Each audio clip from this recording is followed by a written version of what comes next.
भारत के संविधान में एक आर्टिकल 47 है जिस पे चर्चा होती नहीं है, लेकिन बहुत ही इंपॉर्टेंट आर्टिकल है।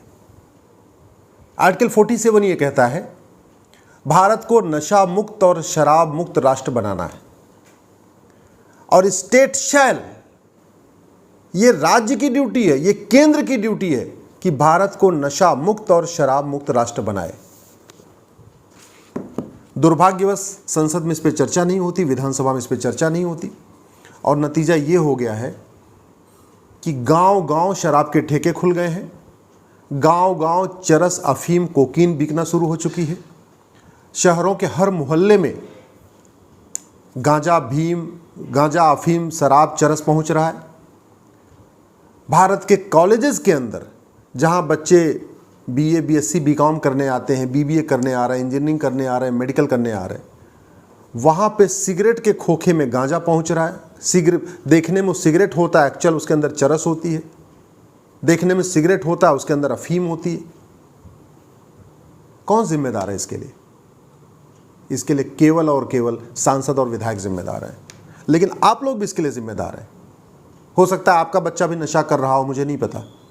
हो सकता है आपका बच्चा नहीं तो आपका भांजा, भतीजा, नाती, पोता कोई ड्रग ले रहा हो, सिगरेट ले रहा हो, चरस ले रहा हो, अफीम ले रहा हो, मुझे नहीं पता। समाज भी जिम्मेदार है, हमारे सांसद विधायक भी जिम्मेदार हैं, और हमारे धर्मगुरु भी जिम्मेदार हैं।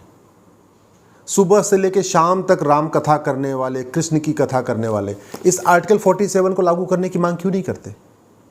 ये इतने सारे पादरी हैं, मौलवी हैं, मौलाना हैं, महामंडलेश्वर हैं, जगत गुरु हैं, आध्यात्मिक गुरु हैं, श्री श्री 1008, श्री श्री 108, ये आर्टिकल 47 लागू करने की मांग क्यों नहीं करते? और मैं तो ऐसे चमत्कारी बाबाओं से पूछ रहा हूँ, आपके पास अगर इतना चमत्कार है कि आप लोगों का भला कर सकते हैं, भूत उतार सकते हैं, प्रेत उतार सकते हैं, सब कुछ कर सकते हैं, तो भारत में ड्रग स्मगलर को क्यों नहीं आप पकड़ सकते? ड्रग स्मगलर की बुद्धि आप क्यों नहीं ठीक कर सकते? अगर आपके पास इतनी शक्ति है, सीधे सीधे आप जो मज़ार पे आ रहा है उसको भी आप ठीक कर दे रहे हो, जो दरगाह पे आ रहा है उसको भी ठीक कर दे रहे हो, जो मंदिर में आ रहा है उसको भी ठीक कर दे रहे हो, जो चर्च में आ रहा है उसको ठीक कर रहे हो, तो मैं इस देश के सभी पादरी, मौलवी, महामंडलेश्वर, धर्मगुरु, कथावाचक, राम कथावाचक, कृष्ण कथावाचक, जो भी लोग हैं, जो भी धर्मगुरु हैं, किसी भी पंथ के हैं, चाहे वो जैन मुनि हो, चाहे बौद्ध गुरु हो, चाहे वो दलाई लामा जी हो, चाहे महामंडलेश्वर हो, सबसे निवेदन करता हूँ, आप इस देश को नशा मुक्त, शराब मुक्त क्यों नहीं बना पा रहे? आप इस देश के सांसदों और मंत्रियों की बुद्धि क्यों नहीं ठीक कर पा रहे हो कि वो आर्टिकल 47 के ऊपर बहस करें? आप इस देश के जो ड्रग स्मगलर हैं उनकी बुद्धि क्यों नहीं ठीक कर पा रहे हो कि भैया वो नशा तस्करी वाला काम छोड़ दें? पूरा हमारा समाज बर्बाद हो रहा है, पूरा देश बर्बाद हो रहा है, परिवार के परिवार बर्बाद हो रहे हैं। करोड़ों माता पिता अपने नशेड़ी बच्चों से परेशान हैं, करोड़ों हमारी बहनें अपनी नशेड़ी पतियों से परेशान हैं, करोड़ों बच्चे अपने नशेड़ी माँ बाप से परेशान हैं। पूरे घर में तनाव है, कलह है, नशे के कारण परिवार पूरा टेंशन में है, और इसमें संविधान में और इसमें संसद में चर्चा नहीं हो रही है, न विधानसभा में चर्चा हो रही है।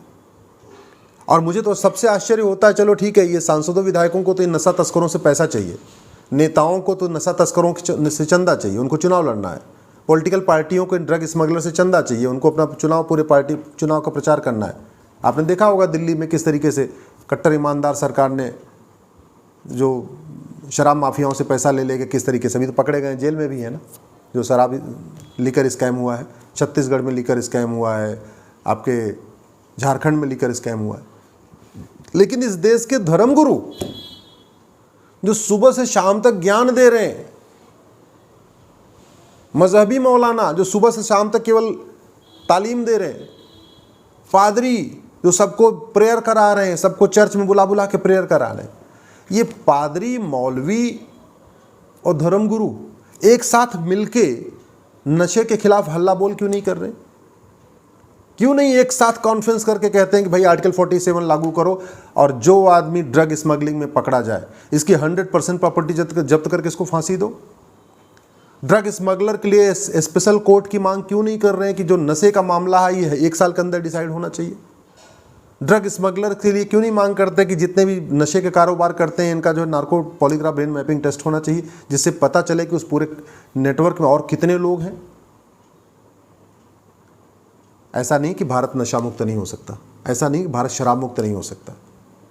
ऐसी कोई समस्या नहीं है जिसका समाधान नहीं है, हर समस्या का समाधान है, लेकिन ईमानदारी से करना पड़ेगा। केवल बातें करने से, अच्छी अच्छी बातें करने से, अरे देश हमारा गर्त में जा रहा है, नशे में डूबता चला जा रहा है। पहले जहां 25 साल 30 साल के लोग नशा कर रहे थे, 20-22 साल के करने लग गए, और अब तो कई सारे कॉन्वेंट स्कूलों में ये देखा है कि 11वीं 12वीं के बच्चे पानी की बोतल में बियर भर के ला रहे हैं। इतनी बातें पकड़ में आ गई हैं। छोटे छोटे बच्चे हमारे ड्रग के खेल में चले जा रहे हैं, और सब सोच रहे हैं सब बहुत बढ़िया बढ़िया, सब बढ़िया बढ़िया बढ़िया बढ़िया। अच्छी अच्छी बातें करने से समस्याएं ठीक होती हैं क्या? मैं इस देश के धर्मगुरुओं से निवेदन करता हूं, आप अपनी कथा में एक बार इन नशा तस्करों को फांसी देने की मांग क्यों नहीं कर रहे? इस देश के सभी धर्मगुरु, सभी महामंडलेश्वर, सभी शंकराचार्य, सभी पादरी, सभी मौलवी, सभी जितने भी बौद्ध गुरु हैं, जितने भी जैन मुनि हैं, ये सब लोग एक होके ड्रग स्मगलर के खिलाफ हल्ला बोल क्यों नहीं कर रहे हैं? नेताओं का समझ में आता है, उनको चंदा मिलता है, पॉलिटिकल पार्टियों को समझ में आता है चंदा मिलता है। क्या इस देश के धर्मगुरु भी ड्रग स्मगलर से चढ़ावा ले रहे हैं क्या? क्या इस देश के मौलवी, मौलाना, जैन मुनि, बौद्ध धर्मगुरु,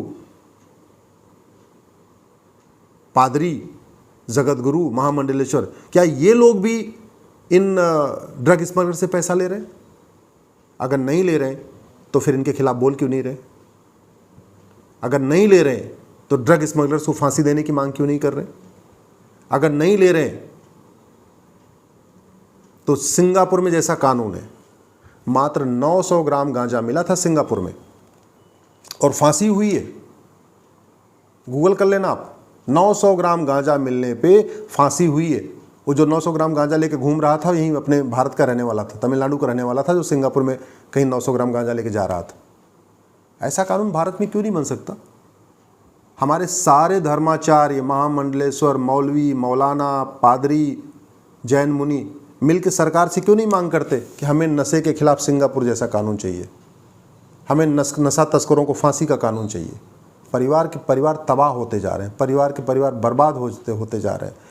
ड्रग की खेप पकड़ी जा रही है, कहीं 50 किलो, कहीं 60 किलो, कहीं 200 किलो, कहीं 300 किलो खेप पकड़ी जा रही है, और इसके बाद भी अगर मौन है तो कुछ तो गड़बड़ है।